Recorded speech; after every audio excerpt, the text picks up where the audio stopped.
Eh bien, pour cette première leçon de tableur, nous allons nous intéresser d'abord au logiciel que nous allons utiliser. Il s'agit de la version Excel 2013. Alors, je vais ici aller dans le menu démarrer pour aller pêcher le raccourci qui se situe ici, ce qui me permettrait de pouvoir lancer Excel. Remarquez que si je fais ce qu'on appelle un clic à droite, donc je fais clic droite sur ma souris, ce que je vais tout le temps appeler un clac pendant toutes mes leçons, voilà, clac. Je peux à ce moment-là faire plus, épingler au menu démarrer, ça me permettrait de le faire apparaître quelque part ici pour l'avoir toujours à ma disposition. Vous voyez que moi je préfère autre chose, je préfère aller dans plus, je préfère le placer dans la barre de tâches, ce qui me permet à ce moment-là de l'avoir directement à mes dispositions. Ici en bas, vous voyez, il n'y a pas marqué détacher de la barre de tâches, tout simplement parce que je lui ai déjà placé. Et alors, autre chose qui est intéressant, c'est d'avoir la possibilité de pouvoir placer le raccourci clavier sur le bureau. Alors, ça, c'est intéressant pour vous parce que c'est quelque chose que vous pouvez faire normalement avec n'importe quel logiciel. Pour ce faire, il faut ouvrir l'emplacement du fichier. Il faut savoir où se trouve le fichier exécutable. Donc, je recherche le fichier excel.exe ou alors, dans ce cas-ci, directement le raccourci. C'est-à-dire que je vais chercher le dossier qui s'appelle Start Menu. Voilà. Vous voyez, donc c'est le menu démarrer en anglais. Et vous voyez que le raccourci clavier se trouve déjà ici. Donc, il me suffit de faire un copier-coller pour pouvoir le placer sur le bureau. Donc, je vais faire un clac copier. Et puis, je fais clac coller. Donc, voici mon raccourci qui vient se placer ici.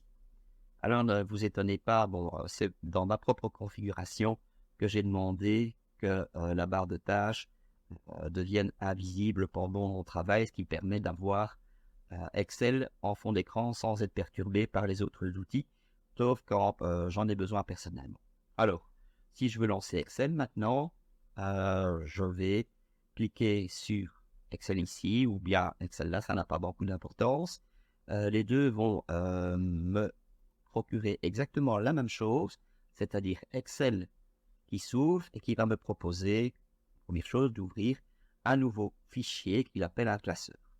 Alors, vous avez différentes choses en plus à votre disposition ici. Vous avez un petit guide, vous avez 3 didacticiels, vous avez quelque chose qui sera bien pratique pour vous quand vous ferez un petit peu d'Excel un peu avancé dans ce cours-ci de TAEL, TAEL, tableur élémentaire.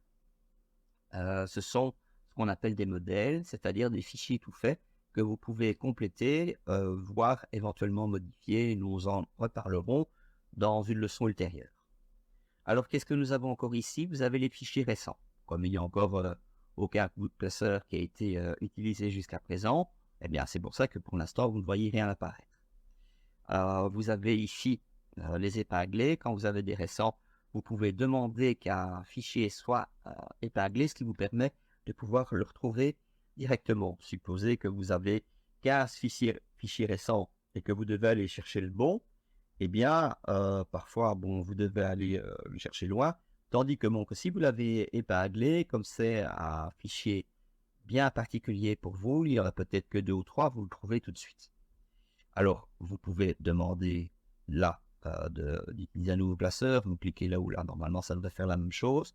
Là, vous pouvez demander d'ouvrir un classeur déjà existant, nous en parlerons également plus tard. Moi, ce qui m'intéresse d'abord, c'est de pouvoir ouvrir un nouveau classeur pour voir un petit peu à quoi il ressemble. Ben voilà, lorsque j'ouvre un classeur pour la première fois, normalement, voici ce qui devrait apparaître. Vous avez dans le haut ce qu'on appelle toute une série d'onglets. Voilà, celui-là, c'est le premier qui nous fait revenir à notre point de départ. Vous avez le second qui, pour moi, est vraiment le premier des onglets de travail, le principal, l'accueil, avec toute une série d'outils, unis de ce qu'on appelle des icônes. Alors, tout ceci est ce qu'on appelle le ruban. C'est le ruban qui est constitué de différents onglets. Au niveau de ces onglets, vous avez en dessous ici ce qu'on appelle des groupes. Les groupes sont séparés ici, vous voyez, par toute une série de verticales. Donc, vous avez le groupe presse-papier, vous avez le groupe police, le groupe alignement. Le groupe police, c'est sans jeu de mots pour ceux qui connaissent le groupe de musique. Là, vous avez le groupe nombre, style, cellule, etc.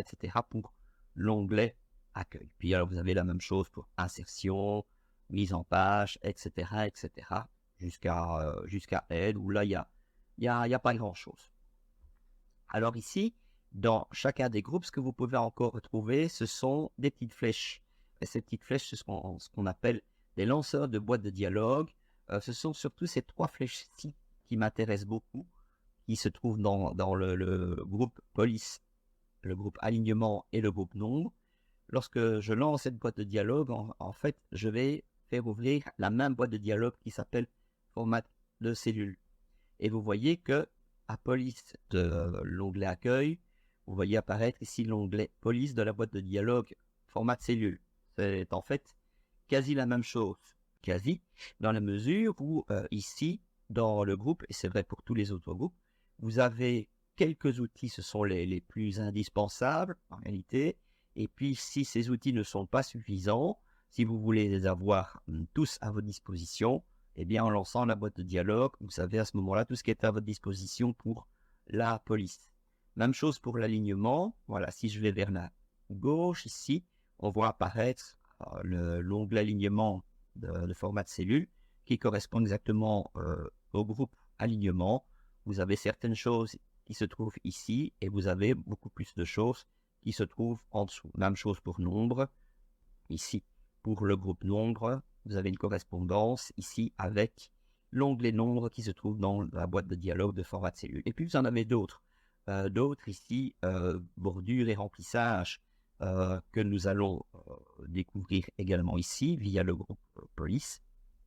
Et enfin, protection, ça on en parlera aussi, mais vers la fin du module. Donc ce sera vers la leçon 5, ce sera de toute façon pour plus tard. Alors, pour ce qui est du travail, justement, vous avez ici ce qu'on appelle la zone de travail. La zone de travail se situe dans une première feuille, ici. Alors ici, si je vais cliquer sur plus, je pourrais faire apparaître une feuille 2, une feuille 3, etc.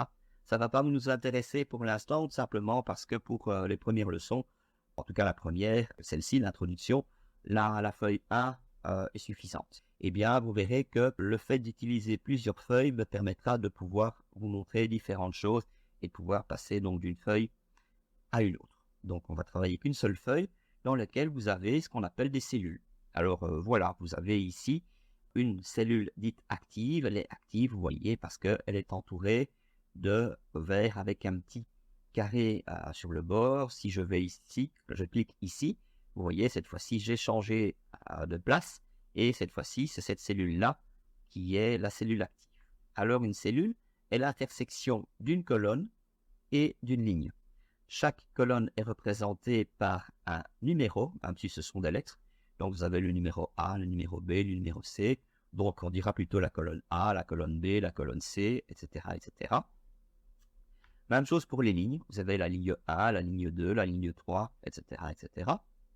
Et vous voyez que la cellule ici se trouve à l'intersection de la colonne C et de la ligne 5. Ainsi, bon, le nom de cette colonne, par défaut, on le voit apparaître dans ce qu'on appelle la zone nom, c'est le nom C5. Vous avez juste ici, à droite, ce qu'on appelle la barre de formule. Vous verrez qu'elle nous sera très utile, cette barre de formule. Elle nous permet de pouvoir faire afficher le contenu réel d'une cellule. Vous allez voir que, bon, les cellules, alors, quand vous êtes sur la cellule, eh bien, son utilité, c'est de pouvoir donner le résultat d'une cellule. Tandis que si vous êtes à l'intérieur de la cellule, ce qu'affiche la barre de formule, eh bien, vous voyez apparaître alors la formule réelle que vous avez saisie au clavier. Alors, nous avons fait presque tout le tour de ce qui nous intéresse pour la présentation du logiciel Excel. Notez que Excel n'est pas le seul type de tableur qu'il existe, il en existe d'autres et qui sont loin d'être mauvais. Je dirais que le tableur Excel est celui qui est le plus puissant dans la mesure où vous y trouvez certainement plus d'outils possibles. Je pense à un outil bien particulier qui est étudié dans le niveau avancé, qui est le solver. Eh bien, je ne suis pas certain que le solver se situe dans la totalité de tous les tableurs. Mais si vous utilisez que le niveau élémentaire, eh bien, peut-être que vous pourrez très bien vous choisir un logiciel non payant qui serait tout aussi performant.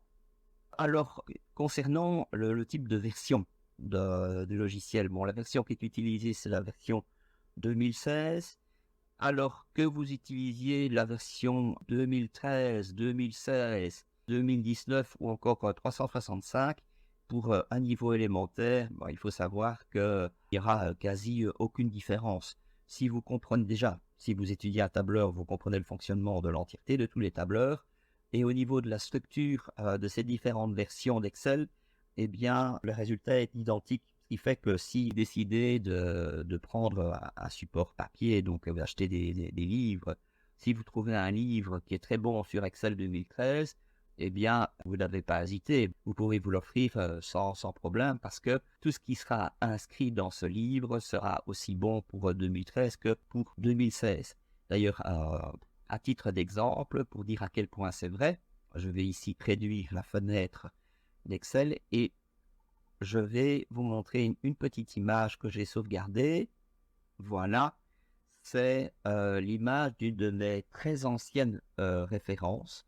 Donc, vous voyez, Excel 2000, c'est très ancien, Windows 95, encore plus. Et donc, aux éditions Fouché, vous aviez Patricia Pichereau qui avait fait un très bon travail, je trouve. Il s'agissait d'un ouvrage qui était en deux parties. Vous aviez une partie qui expliquait la théorie et juste après, vous aviez une deuxième partie. Vous aviez les exercices correspondant à la leçon étudiée. Et pour ce qui est de mes propres leçons, j'ai conservé la même structure et les mêmes exemples. Pourquoi est-ce que je peux me permettre ça? Simplement parce que, encore une fois, en parlant du niveau purement élémentaire, si vous prenez, je vais prendre le cas de Word, on va aller très loin en prenant Word 6. Si vous commencez à vouloir écrire une lettre, eh bien, avec Word 6, vous pouviez très bien saisir du texte au clavier, puis ensuite, vous pouviez choisir si le texte en question, vous pouviez le mettre en gras, en italique ou bien souligné. Il est clair que la version 2016 ou même 2019 permet toujours de faire exactement la même chose. Même chose en ce qui concerne Excel. La très vieux Excel, c'était Excel 5. Eh bien, à l'époque d'Excel 5, les cellules existaient déjà. Vous aviez également toujours des lignes et des colonnes. Vous n'aviez pas encore ce qu'on appelle le ruban actuellement. Vous aviez des barres d'outils. Donc, au niveau élémentaire, la seule chose qui change, c'est simplement l'emplacement des outils. Mais pour ce qui est du travail à faire, il reste absolument identique. Donc voilà pour l'image. Ce que je peux encore vous dire, c'est lorsque vous avez un classeur et que vous en avez créé, je vous montrerai ça d'ailleurs lors de la leçon prochaine, vous pouvez, si un fichier a été créé, vous pouvez aller le pêcher en faisant fichier ouvrir. Vous pouvez ouvrir un fichier qui a été créé. Alors normalement, il devrait vous proposer d'aller le pêcher dans mes documents. Ce n'est pas du tout obligatoire. Bon, on va vous demander de parcourir. On va voir ce qu'il vous propose. Vous voyez, il vous propose documents par défaut. Moi, ce qui m'intéressait, je vais dans bureau. Et dans bureau, vous voyez, j'ai été à L où j'ai été placé donc les différents exemples qui vont m'intéresser parce que ce sont ces exemples-ci dont je vais me servir pour les prochaines leçons. Toujours. Il y aura d'autres choses que je vais créer par la suite. Ça, c'est une première chose. Et alors, une chose aussi très importante, c'est la possibilité de pouvoir enregistrer un document. Quand vous voulez enregistrer quelque chose, eh bien, vous pouvez cliquer bien sûr sur la petite icône qui propose d'enregistrer, mais il y a deux manières de pouvoir enregistrer. Je vais revenir ici. Si je dis fichier, il va vous proposer soit d'enregistrer sous, soit d'enregistrer. Si vous faites enregistrer sous, ça veut dire que le fichier n'existe pas encore et que l'idée, c'est de lui donner un nom et de le placer à un endroit bien précis. Ça, il faut bien retenir, c'est hyper important. Lorsque vous décidez de sauvegarder un fichier, il faut lui dire quoi, mais il faut lui dire où. D'ailleurs, je pense que c'est pour cela qu'il vous propose d'abord maintenant de dire où vous voulez le placer, pour que vous vous souveniez que quand vous sauvegardez un fichier, il ne s'agit pas de le sauvegarder n'importe où. Lorsque vous voulez le récupérer, vous devez savoir où vous l'avez sauvegardé, dans quel dossier vous l'avez placé. Et alors, l'autre qui se trouve juste ici au-dessus, enregistrer, eh bien, va vous permettre de pouvoir écraser l'ancien fichier, toujours en le gardant au même nom, pour pas devoir à chaque fois répéter la même opération. C'est exactement ce que fait donc la petite icône qui se trouve ici. Si vous cliquez une première fois, eh bien, au lieu de s'appeler classeur 1, il va porter le nom que vous allez lui donner. Mais une fois que c'est fait, chaque fois que vous avez cliqué sur la petite icône, il va simplement écraser le fichier précédent. Nous allons voir ça en détail donc dans notre première leçon qui va être un objet de la prochaine vidéo.